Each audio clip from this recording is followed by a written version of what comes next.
Hello student, in this video we will discuss on the topic that is the Hans-Dicker reaction. This is very important question as per exam point of view, and this example is this question is always asked in the examination for 4 marks, or it may be sometimes asked for the 2 marks. Okay, it is very easy reaction and very simple. Okay, so let's see about the Hans-Dicker reaction. देखो पहले हम ये पढ़ते हैं, फिर इसका reaction देखते हैं. Reaction of silver salt of carboxylic acid with bromine leading to an alkyl और aryl halide is called as the Hunsdiecker reaction. Silver salt of carboxylic acid, देखो ये silver salt of carboxylic acid है with bromine. ठीक है, तो हमें क्या मिलेगा जब silver salt of carboxylic acid की रिएक्शन किसके साथ होंगी, ब्रोमीन के साथ होंगी, तो हमें क्या मिलेगा अल्किल और एरिल हैलाइड. ठीक है, is called as the Hunsdiecker reaction. उसी को हम क्या बोलेंगे, हंस-डिकर रिएक्शन बोलेंगे. ठीक है, it is a way of degrading a carbon chain by 1 unit.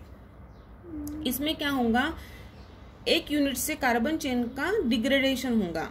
Although bromine is the most often used halogen, bromine इसमें क्या होंगे, मोस्ट कॉमनली यूज्ड हेलोजन है. ठीक है, कौन, bromine. Chlorine and iodine have also been used. Chlorine और iodine ये भी समटाइम्स कैन बी यूज्ड, कर सकते हैं. ठीक है, लेकिन जनरली ब्रोमीन यूज किया जाता है. व्हेन आयोडीन यूज्ड, जब आयोडीन यूज करते हैं तो ratio between the reactant is very important. जो रिएक्टेंट का रेशियो जो रहेगा वो वेरी इंपॉर्टेंट रहेगा, because it determines the product ए. क्योंकि वो क्या करता है, प्रोडक्ट डिटरमाइन करता है. 1:1 ratio of the salt to iodine gives the alkyl और अल्किल एरिल हैलाइड. जब 1:1 रेशियो लेंगे हम सॉल्ट टू आयोडीन का, तो अल्किल और aryl halide as above 2:1 ratio gives the ester RCOR and this is called as the Simononi reaction. मतलब जब हम इसको प्रोपोर्शन में लेते हैं, रेशियो में लेते हैं, वो रेशियो बहुत इंपॉर्टेंट रहता है in case of the salt, in case of the iodine, salt to iodine. Okay, जब देखो जब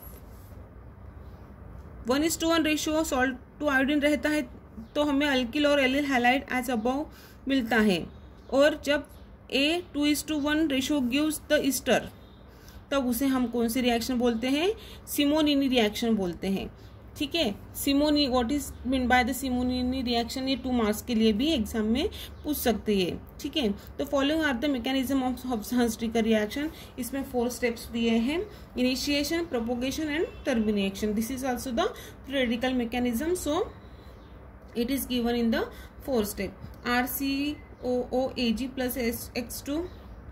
X2 means bromine, मतलब ये silver salt of carboxylic acid get reacted with any halogen will gives the alkyl or allyl halide. Okay, then RCOO X के साथ हमें RCOO free radical और X free radical मिलता है. This is the initiation step.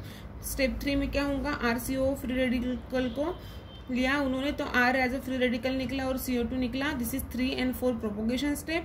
इसमें ये 3rd step भी propagation है. और 4th में देखो जो R फ्री रेडिकल लिया उसको RCOX के साथ रिएक्शन की तो RX मिला और RCOO as a free radical मिला. मतलब this two are the propagation step. ठीक है, this is the mechanism of the Hunsdiecker reaction. Very simple reaction and very important. Okay, thank you.